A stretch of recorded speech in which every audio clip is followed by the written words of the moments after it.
Please put your hands together as I invite on stage Executive Director, Brightline Initiative, as he talks about transforming against crisis, Ricardo Viana Vargas.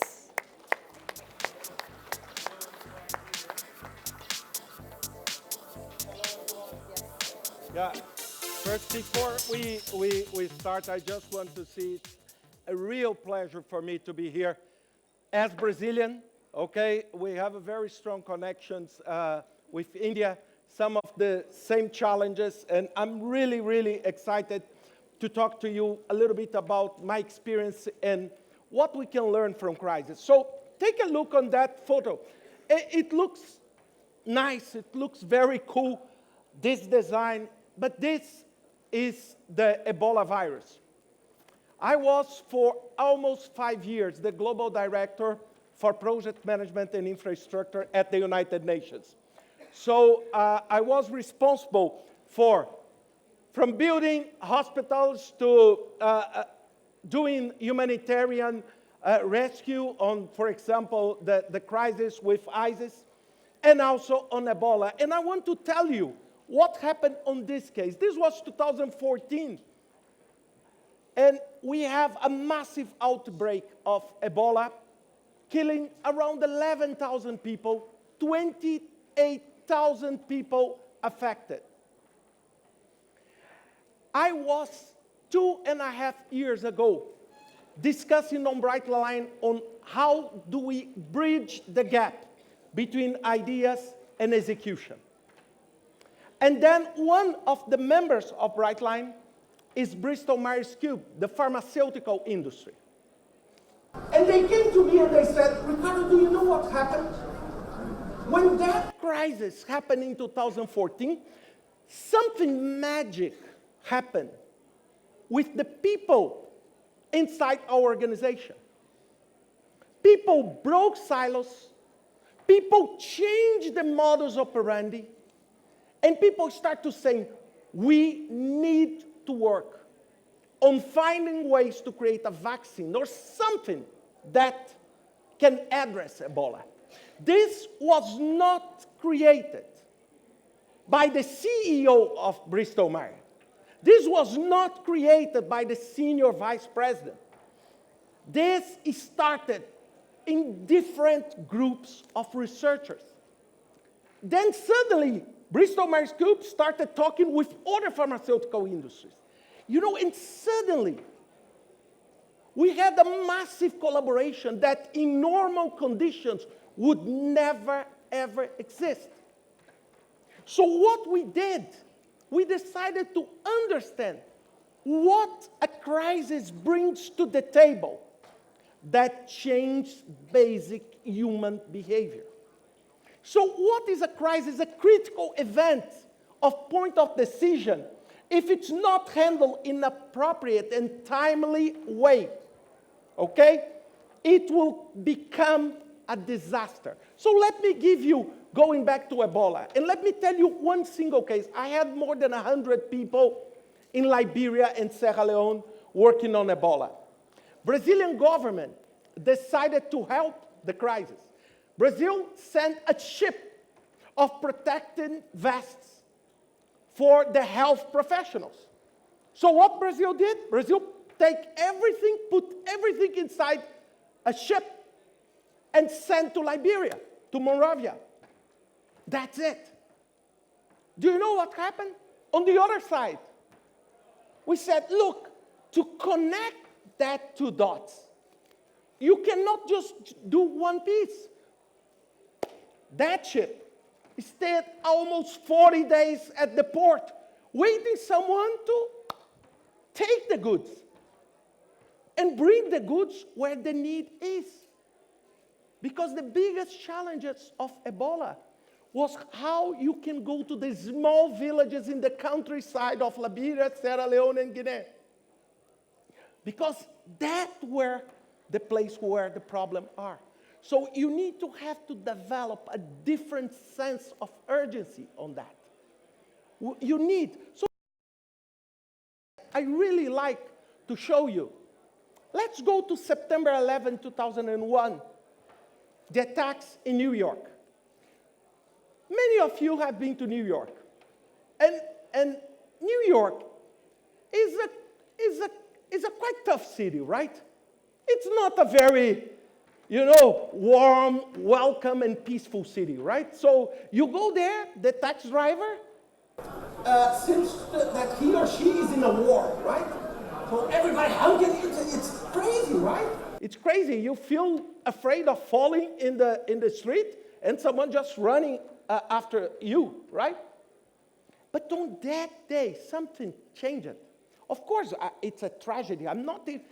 But suddenly, these people with this, I would say, more aggressive, competitive behavior, they just change it dramatically. People start taking the foods that they have in the fridge, bringing absolutely strangers to their home to sleep, to take a shower. So what happened? So then how we can learn from that pattern without having the crisis. How we can change behavior without necessarily having to suffer the pain of the crisis. And this is exactly what we tried to do. So we did last year. I studied with cards. I will share with you. Everything that we do, it's available for free. So you can download. I will send you the link. Trying to understand what we can learn from crisis. And this connects exactly to one key piece of what we did. Basically, our study, and this is why I'm here today.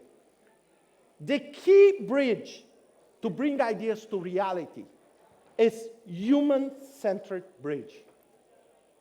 If we do not handle people well, things will collapse. And this study we did with 1,100 people, expert interviews all over the world, trying to answer this question. So let me give you some numbers. 93% said that once they face a crisis, something changes on themselves and their organization that is permanent. So you create a crisis response mode. But when the crises go,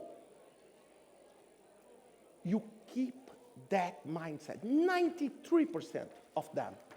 So what I want to share with you 4 things. 4 things you need to keep in mind.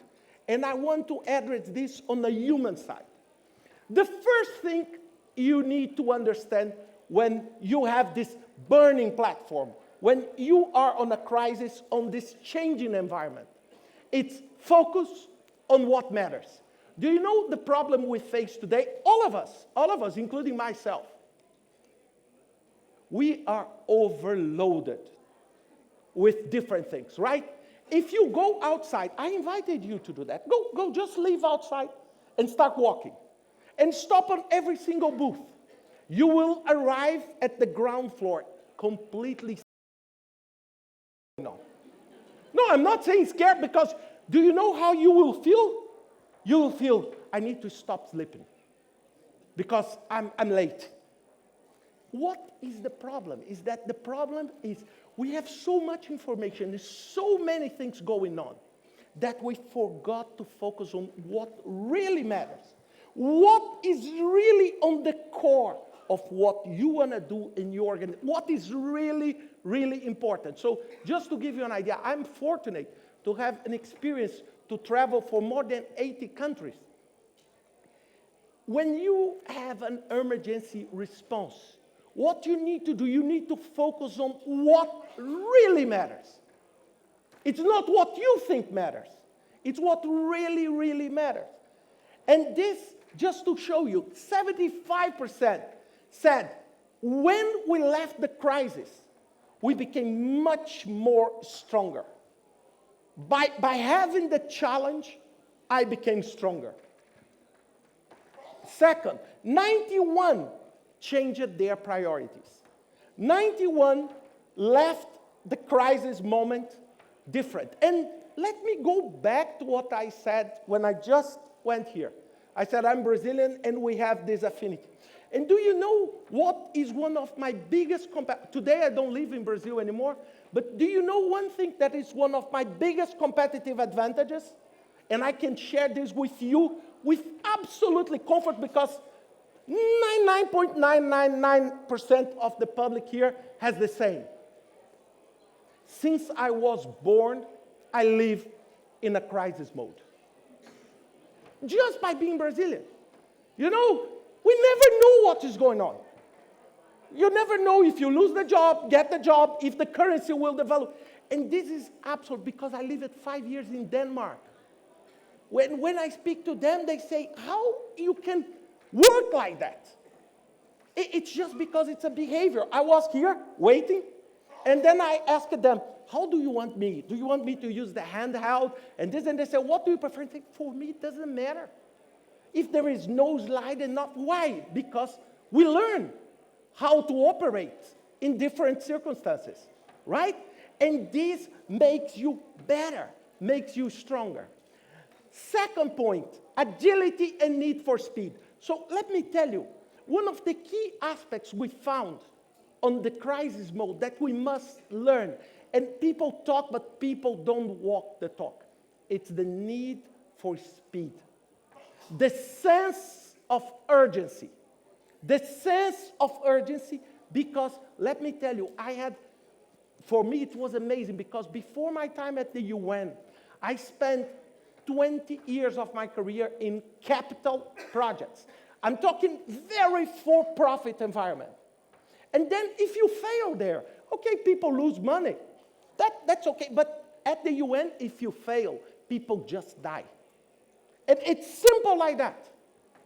And let me tell you, this is so true. So you need to have this absolutely critical sense of urgency. So let me give you 90% of these organizations said that decision-making had to speed up. It speed up dramatically. You cannot wait to decide because you have this burning and this crisis platform. If you don't decide, entropy will come and the chaos will be de facto. So you need to have this sense of speed. Let me tell you, most of what we are talking here, I was watching the panel here before, exactly the same. Talking about you need to improve yourself, you need to develop yourself, but you need to develop yourself now. The skills that we are talking are the skills required for 2019 and 20. Maybe in 25, we'll talk about absolutely different skills. I don't know which will be. But we need to adapt. I have a 20-year-old daughter and a 15-year-old daughter. Do you know what I talk to them all the time?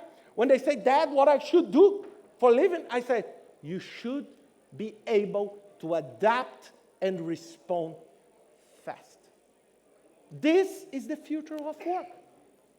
It's to adapt because we never know how HR will be 10 years from now, how social relations will be from now. So we need to have this critical sense of urgency. The third one is power to people. And power to people, this is something I'm working, I just came today from San Francisco. We are working with Stanford University doing something on people transformation. Why? Because we cannot move society forward if we don't bring people. If we don't bring people. One of the critical things we have today is that some people, very few of them, are developing dramatically. But the massive amount is not. So most of you, if not all, were here on the panel. So let me give you one answer, if I was one of the people sitting on the panel, about who should take care of the development, right? Organization or you? Let me give you my quick answer. For this group here, and for your own development, I would say that you is responsible. But let me ask you, by seeing this group here, 300, 400 people here, am I seeing India? This, we, including myself, we are the tip of the tip of the tip of the iceberg. So those who are not on this tip, How do we make them even aware that they need to do something? This is where organizations and society and us as leaders must bring to people. So how we can take our teams, the young, and bring them with us. Bring them on board, develop them. Because some of the times they don't know what they should develop. Okay, we need power to people. So just to put this, when crises come, we uncover new talents. People come up, and these people, these new talents, they do not come from the hierarchy. It's someone, like that intern that suddenly, wow, makes magic. Let me tell you one case. One case, South Sudan, 2015.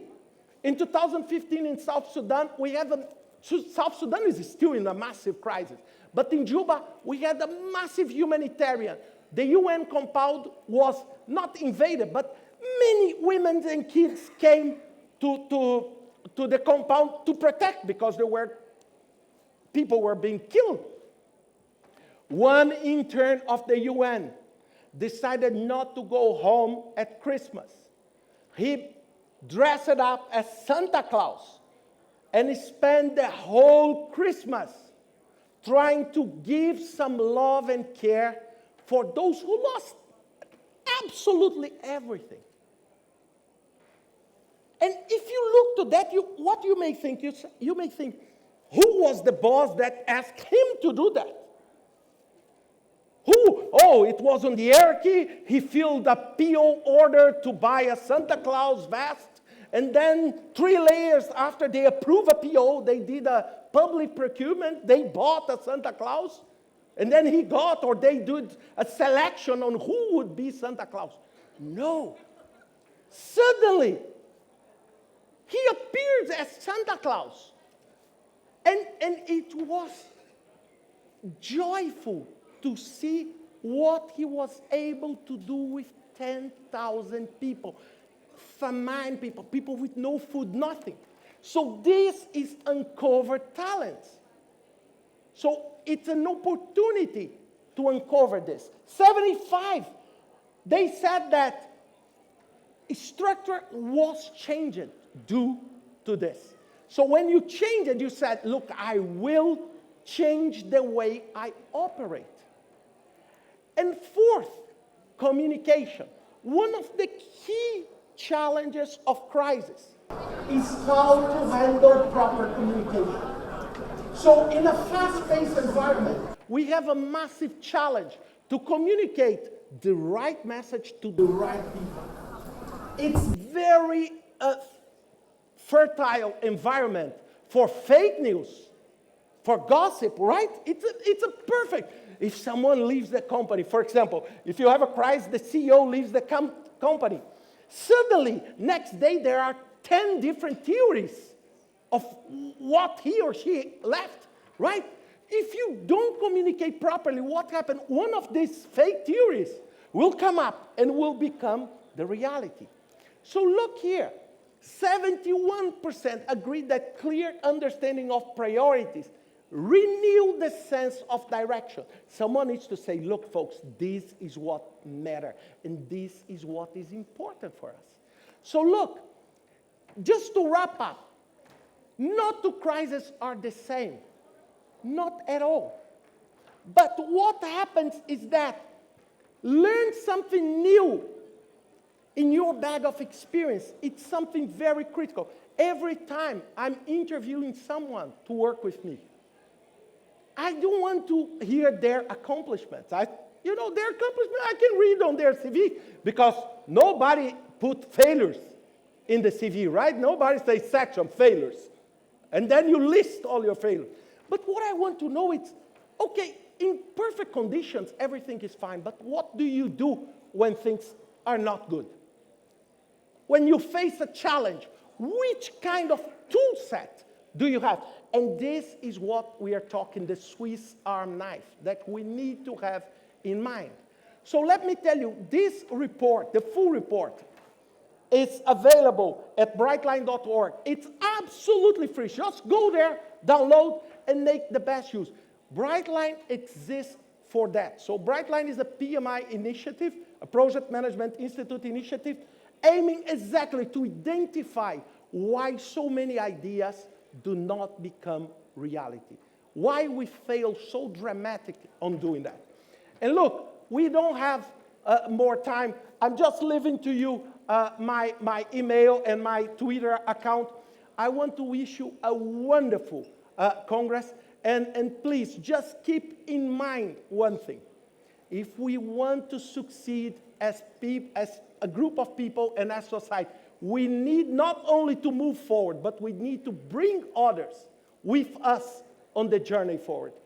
Otherwise, we'll just create more and more separation between those who control and the others. Okay? Thank you very much. Enjoy your Congress. Thank you.